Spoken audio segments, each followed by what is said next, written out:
The following program was produced by an independent community producer. The opinions expressed do not necessarily reflect those of the ECAT staff or board of directors. Good morning, good afternoon, good evening, good night. It's the Ron Van Dam Show. Hold on tight, things can get a bit weird, if you like that sort of thing. Hey, welcome to the program. How are you? Thanks for being here. Oh my goodness. You had other things to do, and yet you're deciding to just sit here and watch me. Thanks. Welcome to the program. It's the Ron Van Dam Show. My name is Ron Van Dam. I do this every weekday for the past 30 years. Broadcast radio for about 20 of them. Broadcast and the podcasting as well for the last 10. And that's pretty much it. You can go to newenglandbroadcasting.com to listen to the show on a daily basis. There you will also find all the episodes, over 2,600 of them. If you care to listen to 2,600 episodes of the show, they are there. And you can also find me on Amazon Music and Pandora Music, not the jewelry company, the music thing. Stitcher, sound clouding things, what are the Apple Podcasts, Apple whatever, Audible, all of them.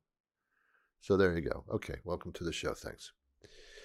All right, and by the way, I do not condone the use of alcoholic beverages to any great extent, but having one while you're listening to the show and watching this is really not a bad idea for enhancement purposes, but only when the show is on. Otherwise, do not engage in that activity. Okay, all right. Where do I go here? All right, I'll start with this. Last weekend, actually the weekend before last, but doesn't make any difference, I went to a museum. It was in Boston. It's that Elizabeth Gardner. Is that her name? I don't even remember her name. I'm sorry, I don't remember. But anyway, it's a museum where a couple of the paintings were stolen like years ago, and they still don't know where they are. So, that one, the something museum. And I went there. And it was interesting. It was interesting nonetheless. But I did notice one thing that I hadn't noticed anywhere else. That is museum guards. I go to the Museum of Fine Arts a lot. I do enjoy it there. And I do notice these museum guards. And I came to the conclusion that museum guards is probably the worst job in the world. And I'm talking about the whole world. Museum guards, as far as I can see, do absolutely nothing, and that's their job. They are asked to dress in these quasi-uniforms. They're not really uniforms, they just look different than you do a little bit. They look official. They don't carry guns or anything like that, but they have belts that have gadgets on them, and that makes them official. They have a little flashlight, some keys, something in a little pouch. I don't know what it is. It's probably their sandwich. And that's real. They have a walkie-talkie looped to their belt or worn around their chest. They look like police officers, not in uniform. It's like they have a lot on them and nothing that's important. It's a very interesting outfit that they look official. Like any time that someone wants a bottle opened, I'm there with my bottle opener on my tool belt. It's that kind of thing. They have walkie-talkies, and I don't know why. I got a 10-4 here. I got a lady standing in front of the painting a little too close. I'm going to ask her to back up. That's really about it. Or, this is Bob on floor number 2. It's my lunch break time. Can you send replacement up here? Thank you. Over and out. 1027, 3-27. Over and out. Other than that, I don't know what their purpose is. I don't know how long their shifts are or anything like that, but I do know it looks incredibly boring. They have to stay in that room. Sometimes it's a large room, sometimes it's a small room. It doesn't matter. It's still just a room. And they stand there and they just watch people do what they probably wouldn't do anyway. I guess the only thing you can't really do in an art gallery is like throw a frisbee around, hey, you kids, cut it out. That doesn't happen. It just doesn't happen. Or maybe somebody will go, that's a very nice painting. That's a Rembrandt, isn't it? I'm going to go touch it. Don't touch the Rembrandt. Who does that? Nobody does that. So why do we have museum guards? I don't know. In case somebody goes up to a painting and steals it by putting it under their jacket and leaving. Hey, wait a minute, lady. What do you have under your jacket? Oh, that's a book I bought at the museum shop. Okay. Good night. It's just very, very odd that they have museum guards at all. And they don't talk to anybody. They're not allowed to talk to anyone at all. If they see somebody, they can't really say anything. They can't walk up to you and say, I'm the museum guard. My name is Bob. How do you like the paintings? You can't do that. You can't have conversation. Somebody could come up to you and ask a question, and that usually is not the kind of question that you need a museum guard for, but usually the question is, excuse me, where are the restrooms? That's about the only question they get. Excuse me, how do I get out of this particular gallery? Through the door, lady, right through the door. Through the door is how you exit just about any room, Of course, if a museum guard at IKEA, that would be different, Hey, how do I get out? I don't know. I've been stuck here all my life as well. A museum guard, man, the worst job in the world. I don't know how long the shifts are. How do you get overtired when you didn't do anything? And here's the other problem with being a museum guard. You can't sit down. You have to stand up. Do you know how painful standing up for hours can be? Standing up in one area for just 1 hour is excruciating, unless you're walking around and moving around and performing a task. But a museum guard does nothing. The only thing they do differently is sometimes they'll have their hands folded behind their back, sometimes in front of their back, and sometimes by their side. That's the only variation in what they do. I watch these museum guards, or guard, very, very carefully, because I was fascinated by the boredom of this particular position. And I tried to get into, it was a guy. In another part of the museum, in one of the rooms, there was a female, but she wasn't dressed like a female. She was dressed like the other guy. Same kind of garb, that little belt with all the accessories on it that are never used. The pouch with the sandwich in it and everything like that. Poor people. Now, if you're a museum guard, or you know somebody who's a museum guard, or you're offended by this, and, hey, I'm a museum guard, how dare you talk to me about, how dare you? I'm sorry, okay, I'm sorry. I'm a lay person. I've been laid. I am lay. I have lay. I do lay. I lay down, and I do all the lay things. So I am a lay person. So I don't quite understand. No, I don't. But from my observation upon the museum guards, This is a horrible situation. This is just awful. I don't know. I can imagine what the job interview is like. We have an opening for a museum guard. Let me ask you some questions. Sure, go on. Have you ever stood around for a long time before?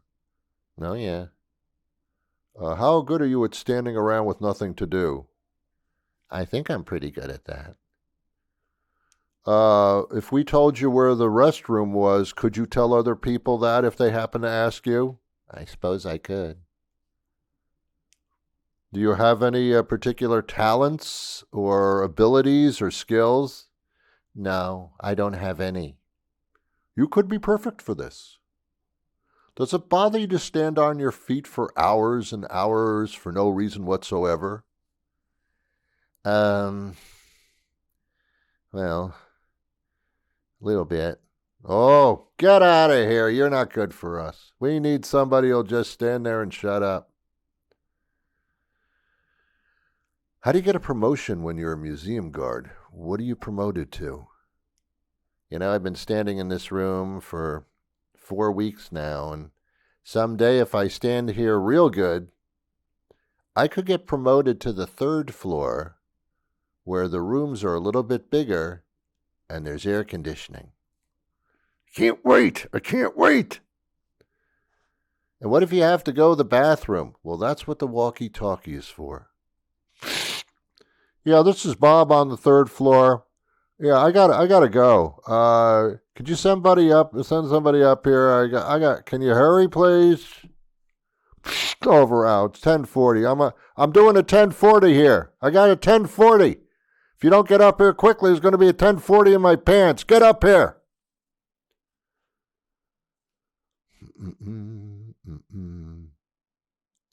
I don't know what they do. I have no idea what they do. I don't know. What do you do at the end of the day? I don't know. I just don't know.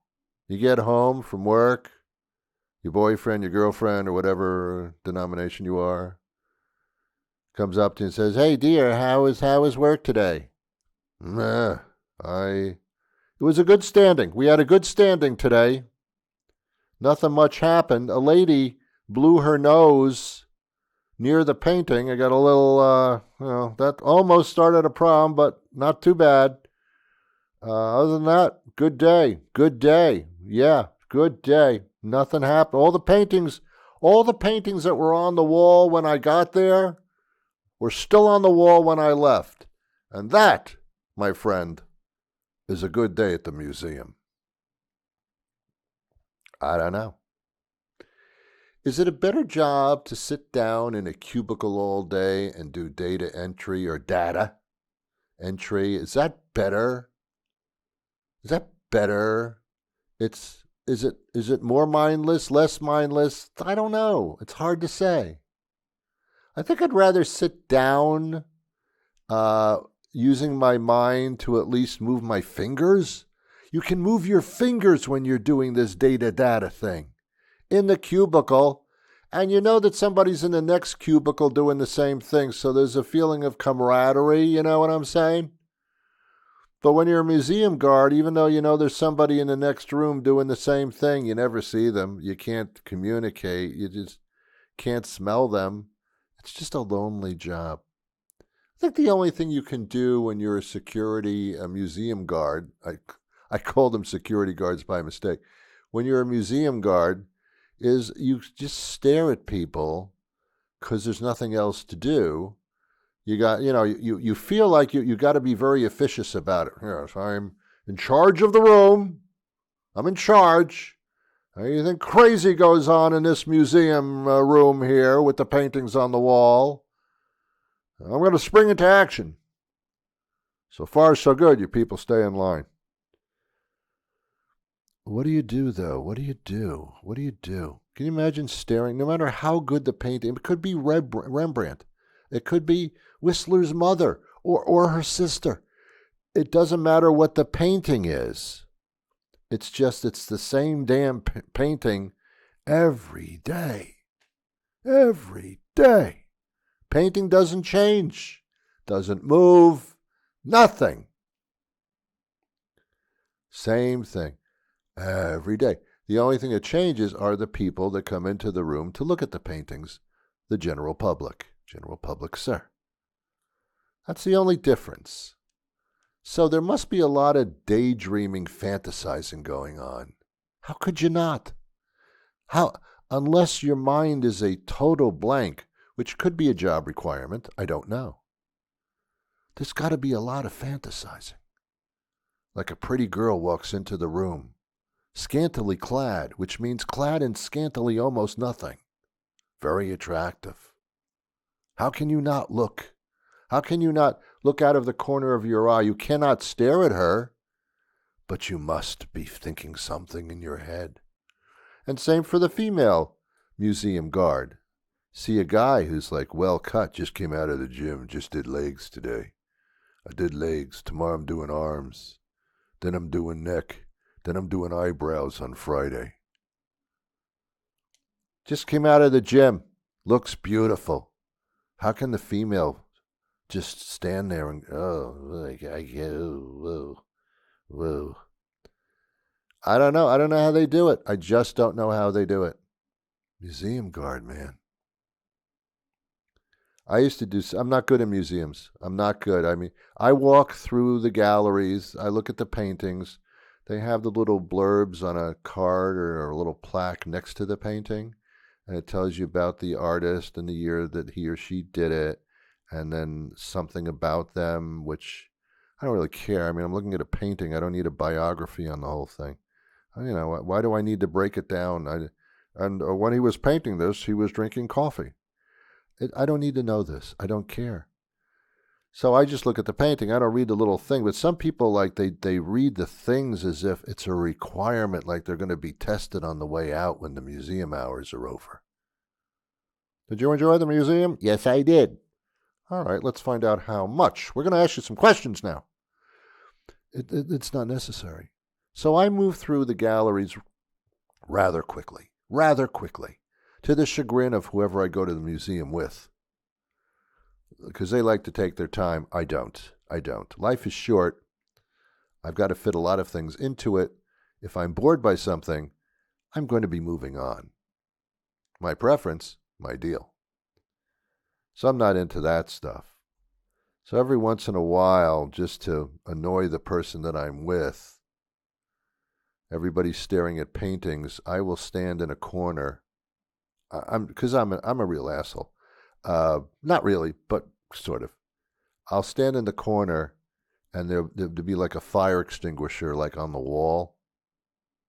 And I'll just stand there and I'll just stare at the fire extinguisher. And people will see me staring at the fire extinguisher as if the fire extinguisher is a piece of art or an incredible, has been crafted from pottery or something. I just stare at it. And eventually my significant other half woman will come up to me and say, "Will you cut that out? You're embarrassing me." You do the same stupid joke where you're standing in an art museum and you stare at the fire extinguisher as if that's supposed to be art. Stop that. It's embarrassing. Yeah, but I'm entertaining myself, and apparently nothing else is going to work, so this is working for me. Yeah, so they tend not to want to go to museums with me at all. If I appear in a museum, it's because I had to go, if you know what I mean. If you're married, that's what's going to happen. Yeah. Hey, we're going to the museum today. Oh, do we really? We're going to the museum today. Oh, okay. I guess I'll have to do my fire extinguisher joke.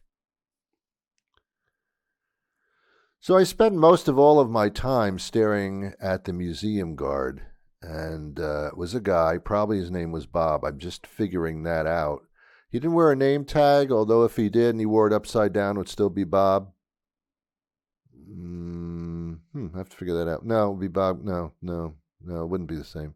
Be really close, though.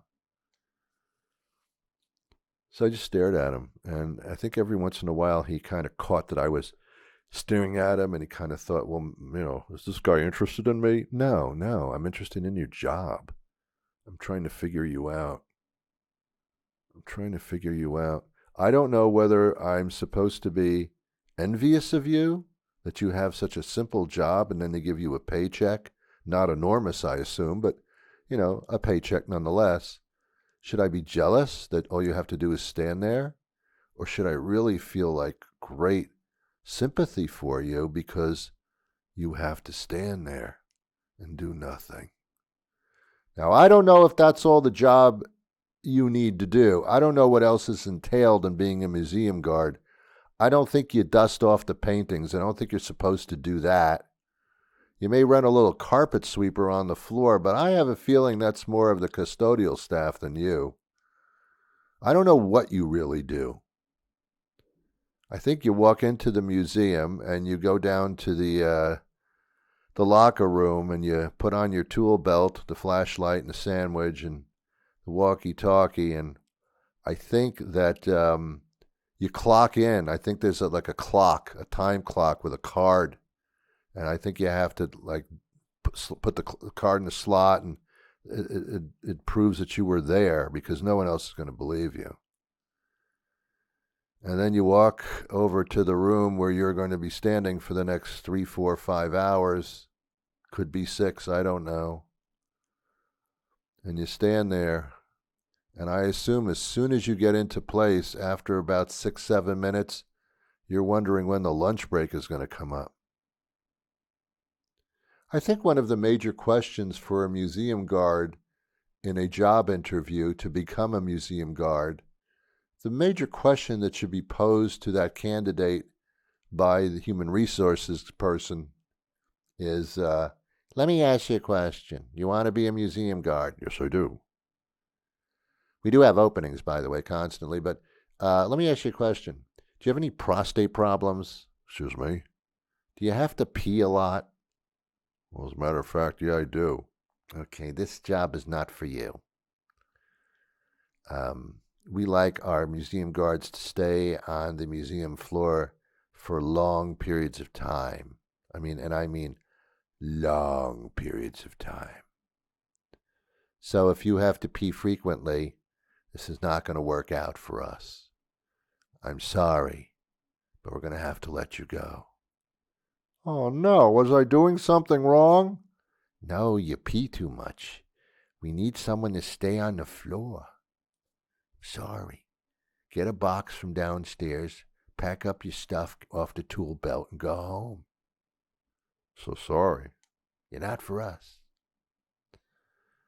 That's my museum experience. I don't know. It bothered me to the point where I'm basically doing an entire show about this for no reason whatsoever. Okay, subject number 2. I live in a town in Massachusetts, a town that went through COVID, as all of the world did. COVID is over. I have not seen one commercial on television at all for the past half year that has suggested that anybody of any age get a COVID booster shot. It's over. It's done. People still get COVID, but it's no worse than a mild flu. So, it's done. Let's, please, start doing these food tasting festivals again. We're all gathering together anyway in movie theaters and festivals. One of the greatest joys I had in the particular town that I live in, this one,